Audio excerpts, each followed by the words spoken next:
Hi hello friends, ನಮಸ್ಕಾರ. ನೀವು ನೋಡ್ತಾ ಇರೋದು ಪೃಥ್ವಿ ಜಾಸ್ ಯೂಟ್ಯೂಬ್ ಚಾನಲ್. ಫ್ರೆಂಡ್ಸ್, ನಮ್ಮ ಚಾನಲ್ಗೆ ಎಲ್ಲರಿಗೂ ಸ್ವಾಗತ ಸುಸ್ವಾಗತ. ಫ್ರೆಂಡ್ಸ್, ಒಂದು ಹೊಸ ಉದ್ಯೋಗ ಮಾಹಿತಿ ಇದೆ. BELRE ಹೊಸ ನೇಮಕಾತಿಯನ್ನು ಬಿಡುಗಡೆ ಮಾಡಿದ್ದಾರೆ. ಇಲ್ಲಿ ಜೂನಿಯರ್ ಎಕ್ಸಿಕ್ಯೂಟಿವ್ ಹುದ್ದೆಗಳ ಅರ್ಜಿ ಕರೆದಿದ್ದಾರೆ. ಈ ಹುದ್ದೆಗಳಿಗೆ ಸ್ಯಾಲರಿ 28ರಿಂದ 37ವರೆಗೆ ಇರತಕ್ಕಂಥ ಸ್ಯಾಲರಿ ನೇಮಕಾತಿ ಆಗಿದೆ. ಇದು ಕರ್ನಾಟಕದಲ್ಲಿರತಕ್ಕಂಥ ಒಂದು ಉದ್ಯೋಗ ಆಗಿದೆ. BEL ನೇಮಕಾತಿ ಆಗಿದೆ. ಈ ಹುದ್ದೆಯಲ್ಲಿ ತಮಗೆ ಎಷ್ಟು ಹುದ್ದೆ ಖಾಲಿವೆ ಮತ್ತು ಯಾರು ಅಪ್ಲೈ ಮಾಡಬೇಕಾಗುತ್ತೆ, ಎಜುಕೇಷನು, ಸ್ಯಾಲ್ರಿ ಹಾಗೂ ಅಪ್ಲೈ ಮಾಡೋದಿದೆ, ಆನ್ಲೈನ್ ಮೂಲಕ ಅರ್ಜಿಸಿದೆಯೋ ಅಥವಾ ಅಪ್ಲೈ ಮೂಲಕ ಇದೆಯೋ, ನೇರ ನೇಮಕಾತಿ ಇದೆ ಅಂತ ಕೊಟ್ಟಿದ್ದಾರೆ. ಅದಕ್ಕಾಗಿ ಈ ಹುದ್ದೆ ಬಗ್ಗೆ ಸಂಪೂರ್ಣ ಮಾಹಿತಿ ಹೇಳ್ತೀನಿ. ವಿಡಿಯೋನ ಎಲ್ಲೂ ಸ್ಕಿಪ್ ಮಾಡಿದೆ ನೋಡಿ. ಹಾಗೆ ಮಾಹಿತಿ ಇಷ್ಟ ಆದರೆ ಒಂದು ಲೈಕ್ ಮಾಡಿ ಮತ್ತು ಶೇರ್ ಮಾಡಿ, ನಿಮ್ಮ ಅನಿಸಿಕೆಯನ್ನು ಕಮೆಂಟ್ ಮಾಡಿ. ಹೊಸಬರು ಯಾರು ನಮ್ಮ ಚಾನಲ್ ನೋಡ್ತಾ ಇದ್ದೀರೋ ನಮ್ಮ ಚಾನಲ್ನ ಸಬ್ಸ್ಕ್ರೈಬ್ ಮಾಡ್ಕೊಳ್ಳಿ. ಹಾಗೆ ಪಕ್ಕದಲ್ಲಿ ಬೆಲ್ ಐಕಾನ್ ಆನ್ ಮಾಡಿಕೊಂಡ್ರೆ ನಾವು ಹಾಕುವಂಥ ವಿಡಿಯೋ ತಮಗೆ ಫ್ರೀಯಾಗಿ ನೋಟಿಫಿಕೇಶನ್ ಬರ್ತದೆ. ಅಂದರೆ ನಿಮಗೆ ಮಾಹಿತಿ ಕೂಡ ಬೇಗನೆ ದೊರೆಯುತ್ತೆ. ಓಕೆ ಫ್ರೆಂಡ್ಸ್, ಇವಾಗ ನೇರ ವಿಷಯಕ್ಕೆ ಹೋಗೋಣ. ಏನು ಮಾಹಿತಿ ಬರೋಣ. ಬಟ್ ಫ್ರೆಂಡ್ಸ್, ಇದು ಇಲಾಖೆ ಹೆಸರು ಬಂದ್ಬಿಟ್ಟು BEL ಅಂದರೆ ಭಾರತ್ ಅರ್ತ್ ಮೂವರ್ ಲಿಮಿಟೆಡ್ ಆಗಿದೆ. BEL ನೇಮಕಾತಿ ಹುದ್ದೆಗಳು ಬಂದ್ಬಿಟ್ಟು ಜೂನಿಯರ್ ಎಕ್ಸಿಕ್ಯೂಟಿವ್ ಹುದ್ದೆಗಳಾಗಿವೆ. ಇಲ್ಲಿ ಅಷ್ಟು ಖಾಲಿ ಇರ್ತಕ್ಕಂಥ ಹುದ್ದೆಗಳು 10 ಹುದ್ದೆ ಖಾಲಿವೆ.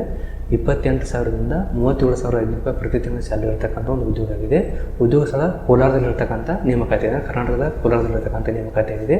ಇನ್ನೊಂದು ನೇರ ನೇಮಕಾತಿ ಅಂದರೆ ಸಂದರ್ಶನ ಇರತಕ್ಕಂಥ ಒಂದು ನೇಮಕಾತಿ. ಯಾವುದೇ ಎಕ್ಸಾಮ್ ಇರೋದಿಲ್ಲ, PE ಕೂಡ ಇರೋದಿಲ್ಲ, ನೇರವಾಗಿ ಸಂದರ್ಶನಕ್ಕೆ ಹೋಗಬೇಕಾಗತ್ತೆ. ನಾವು ಇಲ್ಲಿ ಹುದ್ದೆಗಳಿವರ ಜೂನಿಯರ್ ಎಕ್ಸಿಕ್ಯೂಟಿವ್ ಮೆಕ್ಯಾನಿಕಲ್ದಲ್ಲಿ 2 ಹುದ್ದೆ ಖಾಲಿವೆ. ಜೂನಿಯರ್ ಎಕ್ಸಿಕ್ಯೂಟಿವ್ ಎಲೆಕ್ಟ್ರಿಕಲ್ಲಿ 2 ಹುದ್ದೆ ಖಾಲಿವೆ. ಈ ಹುದ್ದೆಗಳಿಗೆ ಶೈಕ್ಷಣಿಕ ಅರ್ಹತೆ ನೋಡಬೇಕಂದ್ರೆ ಶೈಕ್ಷಣಿಕ ಅರ್ಹತೆ BE ಅಥವಾ BTech ಪಾಸ್ ಆದರೂ ಅರ್ಜಿಯನ್ನು ಸಲ್ಲಿಸಬಹುದು. ಜೂನಿಯರ್ ಎಕ್ಸಿಕ್ಯೂಟಿವ್ ಮೆಕ್ಯಾನಿಕಲ್ ಹುದ್ದೆಗಳಿಗೆ BE BTech in mechanical production industrial production ಇಂಜಿನಿಯರಿಂಗಲ್ಲಿ ಪಾಸ್ ಆಗಿರಬೇಕು. ಆಮೇಲೆ ಜೂನಿಯರ್ ಎಕ್ಸಿಕ್ಯೂಟಿವ್ ಹುದ್ದೆಗಳಿಗೆ ಎಲೆಕ್ಟ್ರಿಕಲ್ ಮತ್ತು ಎಲೆಕ್ಟ್ರಾನಿಕ್ಸಲ್ಲಿ ಪಾಸ್ ಆಗಿರಬೇಕು. ಅಂದರೆ BEದಲ್ಲಿ ಇಂಜಿನಿಯರಿಂಗ್ BTechನಲ್ಲಿ ಪಾಸ್ ಅವರು ಅಪ್ಲೈ ಮಾಡಬಹುದಾಗಿದೆ. ಇನ್ನು ಈ ಹುದ್ದೆಗಳಿಗೆ ವಯೋಮಿತಿ ಕೊಟ್ಟಿದ್ದಾರೆ. ಕನಿಷ್ಠ 18ರಿಂದ 27 ವರ್ಷದೊಳಗಿದ್ದವರು ಅರ್ಜಿಯನ್ನು ಸಲ್ಲಿಸಬಹುದಾಗಿದೆ. ಅದೇ ರೀತಿಯಲ್ಲಿ ವಯೋಮಿತ ಸಲ್ಲಿಕೆಯನ್ನು ಕೂಡ ಕೊಟ್ಟಿರ್ತಾರೆ. ಆ ಸಲ್ಲಿಕೆ ಬಂದ್ಬಿಟ್ಟು OBC ಅವರಿಗೆ 3 ವರ್ಷ ಇರುತ್ತದೆ, SC ST ಅವರಿಗೆ 5 ವರ್ಷ ಇರ್ತದೆ, PWD ಅವರಿಗೆ 10 ವರ್ಷ ಸಲ್ಲಿಕೆ ಕೊಟ್ಟಿದ್ದಾರೆ. ಇನ್ನು ಈ ಹುದ್ದೆಗಳಿಗೆ ಯಾವುದೇ ರೀತಿ ಅಪ್ಲಿಕೇಶನ್ ಫೀಸ್ ಇರೋದಿಲ್ಲ, ಉಚಿತವಾಗಿ ಅರ್ಜಿಯನ್ನು ಸಲ್ಲಿಸಬಹುದು. ಆಯ್ಕೆ ಪ್ರಕ್ರಿಯೆಯಲ್ಲಿ ಯಾವ ರೀತಿ ಇರುತ್ತೆ ಅಂದರೆ ವಾಕ್ಯದ ಸಂದರ್ಶನ ಮೂಲಕ ಇರತಕ್ಕಂಥ ನೇಮಕಾತಿ ಆಗಿದೆ. ಇನ್ನು ಪ್ರಮುಖ ದಿನಾಂಕ ನೋಡಬೇಕಾದ್ರೆ ಅರ್ಜಿ ಸಲ್ಲಿಸುವ 10/1/2025 ಆರಂಭವಾಗಿದೆ. ಲಾಸ್ಟ್ ಡೇಟು ಜನವರಿ 21 ಆಗಿದೆ. ಅಧಿಕೃತ ಅರ್ಜಿಯನ್ನು ಸಲ್ಲಿಸಬಹುದಾಗಿದೆ. ಬಟ್ ಇದು BEL ಆಫೀಷಿಯಲ್ ವೆಬ್ಸೈಟ್ ಆಗಿದೆ. BEL ವೆಬ್ಸೈಟ್ ಇರೋದ್ರಿಂದ ಇಲ್ಲಿ BEL ಅಂತ ಕೊಟ್ಟಿದ್ದಾರೆ. ಭಾರತ್ ಅರ್ತ್ ಮೂವರ್ಸ್ ಲಿಮಿಟೆಡ್ ಆಗಿದೆ. ಇದು ಮೇನ್ ಆಫೀಷಿಯಲ್ ವೆಬ್ಸೈಟ್ ಆಗಿದೆ. ಇಲ್ಲಿರ್ತಕ್ಕಂಥ ಹುದ್ದೆಗಳಿವೆ. ಈ ಹುದ್ದೆಗಳಿಗೆ ಅರ್ಜಿಯನ್ನು ಸಲ್ಲಿಸಬೇಕಂತ ಮಾಹಿತಿ ಹೇಳಿದ್ದೀನಿ. ಇವಾಗ ಅವರು ಆಫೀಷಿಯಲ್ ಕಡೆಯಿಂದ PDF ಅನ್ನು ಕೊಟ್ಟಿದ್ದಾರೆ ಮತ್ತು ವೆಬ್ಸೈಟ್ ಕೂಡ ಕೊಟ್ಟಿದ್ದಾರೆ. ಅಲ್ಲಿರ್ತಕ್ಕಂಥ ಮಾಹಿತಿಯನ್ನು ಮತ್ತೆ ನೋಡೋಣ. ತಾವು ಅಪ್ಲೈ ಮಾಡೋದಕ್ಕೆ ಮುಂಚೆ ಸರಿಯಾಗಿ ಮಾಹಿತಿಯನ್ನು ಓದಿಕೊಂಡು ಆಮೇಲೆ ಅರ್ಜಿಯನ್ನು ಸಲ್ಲಿಸಬಹುದು. ತಾವು ನೇರವಾಗಿ ಸಂದರ್ಶನಕ್ಕೆ ಹೋಗಬಹುದು. ಏನು ಮಾಹಿತಿ ಬಂದಿದೆ ಅಂತ ಈ ವಿಡಿಯೋದಲ್ಲಿ ನೋಡೋಣ. ಇದು ಮೇನ್ ವೆಬ್ಸೈಟ್ ಆಗಿದೆ, ಆಫೀಷಿಯಲ್ ವೆಬ್ಸೈಟ್ ಆಗಿದೆ BELದು. ಈ ರೀತಿ ಇನ್ಫಾರ್ಮೇಷನ್ ಕೊಟ್ಟಿದ್ದಾರೆ. ಇದು BEL ವೆಬ್ಸೈಟ್ ಆಗಿದೆ. ಇಲ್ಲಿರ್ತಕ್ಕಂಥ ಮಾಹಿತಿ ಕೂಡ ಕೊಟ್ಟಿದ್ದಾರೆ. ಓದ್ಕೋಬೋದು ಸರಿಯಾಗಿ ಅದನ್ನು. ಇಲ್ಲಿ ನೋಡಿ, ಅವರೊಂದು PDF ಕೂಡ ಕೊಟ್ಟಿದ್ದಾರೆ. ಇಲ್ಲಿ PDF ಈ ರೀತಿ ಇದೆ. ಇಲ್ಲಿ BEL ಅಂತ ಕೊಟ್ಟಿದ್ದಾರೆ. KGF ಕಾಂಪ್ಲೆಕ್ಸ್ BEL ನಗರ ಕೋಲಾರ ಗೋಲ್ಡ್ ಫೀಲ್ಡ್ ಅಂತ ಕೊಟ್ಟಿದ್ದಾರೆ. ಪಿನ್ ಕೋಡ್ ಕೊಟ್ಟಿದ್ದಾರೆ, ಬೆಂಗಳೂರು ಕೊಟ್ಟಿದ್ದಾರೆ. ಇಲ್ಲಿ ವಾಲಂಟಿಯರ್ ಇಂಟರ್ವ್ಯೂ ಅಂತ ಕೊಟ್ಟಿದ್ದಾರೆ. ಇಲ್ಲಿ ಆಗಲೇ ಇದೇ ರೀತಿ ಪೋಸ್ಟ್ ನೇಮ್ ಕೊಟ್ಟಿದ್ದಾರೆ. ಜೂನಿಯರ್ ಎಕ್ಸಿಕ್ಯೂಟಿವ್ ಪೋಸ್ಟ್ 8 ಪೋಸ್ಟ್ ಖಾಲಿವೆ. ಎಜುಕೇಷನ್ ಎಕ್ಸ್ಪೀರಿಯನ್ಸ್ ಕೇಳಿದ್ದಾರೆ. ಇದೊಂದು ಕಾಂಟ್ರಾಕ್ಟ್ ಬೇಸ್ ಅಂತ ಕೊಟ್ಟಿದ್ದಾರೆ. ಅಂತ ನೋಡ್ಕೋಬೋದು.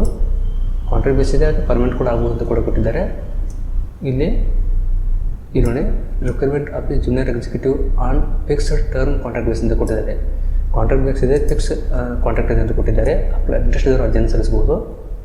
ಇಲ್ಲಿ ಎಜುಕೇಷನು, ಕ್ವಾಲಿಫಿಕೇಷನು, ಆಮೇಲೆ ವೇಕೆನ್ಸಿ ಡೀಟೇಲ್ಸು ಕ್ಲಿಯರಾಗಿ ಕೊಟ್ಟಿದ್ದಾರೆ. ಇಲ್ಲಿ ವಾಲ್ಕನ್ ಇಂಟರ್ವ್ಯೂ ಡೇಟ್ ಕೊಟ್ಟಿದ್ದಾರೆ. 21 ಜನವರಿ 2025 ಟ್ಯೂಸ್ಡೇ ಕೊಟ್ಟಿದ್ದಾರೆ. Position junior executive. Reporting time ಬೆಳಗ್ಗೆ 9 ಗಂಟೆಗೆ ಕೊಟ್ಟಿದ್ದಾರೆ. ಇನ್ನು ಸಂದರ್ಶನ ಇರುವ ಸ್ಥಳ ಬಂದು BEL technical gate EM division PML KGF complex Kolar ಕೊಟ್ಟಿದೆ. ಅಲ್ಲಿರ್ತಕ್ಕಂಥ ಒಂದು ಸಂದರ್ಶನ ಇರುತ್ತದೆ. ತಾವು ನೇರವಾಗಿ ಸಂದರ್ಶನಕ್ಕೆ ಹೋಗಬೇಕಾಗುತ್ತೆ. ಇಲ್ಲಿ ಅದ್ರ ಬಗ್ಗೆ ಮಾಹಿತಿ ಕೂಡ ಕೊಟ್ಟಿದ್ದಾರೆ. ಪೇ ಸ್ಕೇಲ್ ಏನಿದೆ ಅಂದರೆ 1ನೇ ವರ್ಷ, 2ನೇ ವರ್ಷ, 3ನೇ ವರ್ಷ, 4ನೇ ವರ್ಷ ರೀತಿ ಕೊಟ್ಟಿದ್ದಾರೆ. 28ರಿಂದ 37,705 ಸ್ಯಾಲರಿ ಇರ್ತಕ್ಕಂಥ ಮಾಹಿತಿ ಕೊಟ್ಟಿದ್ದಾರೆ 4 ವರ್ಷದ್ದು. ಇಲ್ಲಿ ವಾಲ್ಕನ್ ಇಂಟರ್ವ್ಯೂ ಕೊಟ್ಟಿದ್ದಾರೆ, ಡೇಟ್ ಕೊಟ್ಟಿದ್ದಾರೆ. ಇದ್ರ ಬಗ್ಗೆ ಬೇರೆ ಮಾಹಿತಿ ಕೊಟ್ಟಿದ್ದಾರೆ. ಸೊ ಅದನ್ನು ಸರಿಯಾಗಿ PDF ಓದ್ಕೊಳ್ಳಿ. ಈ PDF ನಮ್ಮ ವಾಟ್ಸಪ್ ಟೆಲಿಗ್ರಾಮ್ ಗ್ರೂಪಲ್ಲಿ ಶೇರ್ ಮಾಡ್ತೀನಿ. ಒಂದ್ಸರಿ ಓದ್ಕೊಂಡು ಆಮೇಲೆ ತಂದೆಯಾಗಿ ಸಂದರ್ಶನಕ್ಕೆ ಹೋಗ್ಬೋದು. ಇಲ್ಲಿ ಕೂಡ ಮಾಹಿತಿಯನ್ನು ಕೊಟ್ಟಿದ್ದಾರೆ. ಈ ರೀತಿ ಬೇರೆ ಮಾಹಿತಿ ಕೊಟ್ಟಿದ್ದಾರೆ. ಇಲ್ಲಿ ಡಾಕ್ಯುಮೆಂಟ್ ರೆಕಾರ್ಡ್ ಕೊಟ್ಟಿದ್ದಾರೆ. ಡಾಕ್ಯುಮೆಂಟ್ ಏನು ಬೇಕಾದರೆ self attested copies along the certification along with original ಅಂತ ಕೊಟ್ಟಿದ್ದಾರೆ. ನಿಯರ್ ಟು ಅಬ್ರೋತ್ ಆಫ್ ದಿ ಡೇಟ್ ಇಂಟರ್ವ್ಯೂ ಕೊಟ್ಟಿದ್ದಾರೆ. ಆಮೇಲೆ BEL ಅಪ್ಲಿಕೇಶನ್ ಫಾರ್ಮ್ ಫಿಲ್ ಬೇಕಂತ ಕೊಟ್ಟಿದ್ದಾರೆ. Identity, PAN card, Aadhaar card, passport, licence ಅವ್ರದ್ದು ಬೇಕಾಗುತ್ತೆ. ಇನ್ನು SLC 10th marks card, BE BTech marks card, BE BTech ಗ್ರ್ಯಾಜುಯೇಟಿ marks certificate, CGPA conversion certificate ಇರಬೇಕಂತ ಕೊಟ್ಟಿದ್ದಾರೆ. Candidate with experience should be carry document clearly indicating start the end. ಅಂದರೆ experience ಆಗಿದ್ದರೆ ನಿಮ್ಮ experience ಎಷ್ಟು ವರ್ಷ ಆಗಿದೆ, ಯಾವಾಗ ಕ್ಲೋಸ್ ಆಗಿದೆ, ಯಾವಾಗ ಸ್ಟಾರ್ಟ್ ಮಾಡಿದ್ರೆ ಯಾವಾಗ ಕ್ಲೋಸ್ ಆಗಿದೆ ಅದನ್ನು ಕೂಡ ಹಾಕಂತ ಕೊಟ್ಟಿದ್ದಾರೆ. ಮತ್ತು ಡೀಟೇಲ್ ಒಂದು ರೆಸ್ಯೂಮ್ ಬೇಕಂತ ಕೊಟ್ಟಿದ್ದಾರೆ. ಡೀಟೇಲ್ ಒಂದು ರೆಸ್ಯೂಮು, 3 ಪಾಸ್ಪೋರ್ಟ್ ಸೈಜ್ ಫೋಟೋ ಬೇಕಂತ ಕೊಟ್ಟಿದ್ದಾರೆ. ಇದೆಲ್ಲ ಓದ್ಕೊಂಡು ತಾವು ಸಂದರ್ಶಕ ಹೋಗ್ಬೋದು. ಇಲ್ಲಿ ಮಾಹಿತಿಗಳು ಕೊಟ್ಟಿದ್ದಾರೆ. ಇದು ವೆಬ್ಸೈಟ್ ಆಗಿದೆ. ಇವೆಲ್ಲ ಲಿಂಕನ್ನು ವಿಡಿಯೋ ಕಡೆ ಕೊಟ್ಟಿದ್ದೀನಿ. ಒಂದ್ಸಾರಿ ನೋಡ್ಕೊಂಡು ತಾವು ನೇರವಾಗಿ ಸಂದರ್ಶಕ ಹೋಗಬಹುದಾಗಿದೆ. ಓಕೆ ಫ್ರೆಂಡ್ಸ್, ಇದು BL ಕಡೆಯಿಂದ ಬಂದಂಥ ಜೂನಿಯರ್ ಎಕ್ಸಿಕ್ಯೂಟಿವ್ ಹುದ್ದೆಗಳ ಒಂದು ಸಣ್ಣ ಮಾಹಿತಿ ಆಗಿತ್ತು. ತಮಗೆ ಈ ಮಾಹಿತಿ ಇಷ್ಟ ಆಗಿದೆ ಅನ್ಕೋತೀನಿ. ದಯವಿಟ್ಟು ಇಷ್ಟ ಆದರೆ ಒಂದು ಲೈಕ್ ಮಾಡಿ ಮತ್ತು ಶೇರ್ ಮಾಡಿ, ನಿಮ್ಮ ಮನಸ್ಸಿಗೆ ಕಮೆಂಟ್ ಮಾಡಿ. ಫ್ರೆಂಡ್ಸ್, ವಿಡಿಯೋ ನೋಡೋದಕ್ಕೆ ತುಂಬ ಧನ್ಯವಾದಗಳು. Thanks for watching. Jai Hind, Jai Karnataka.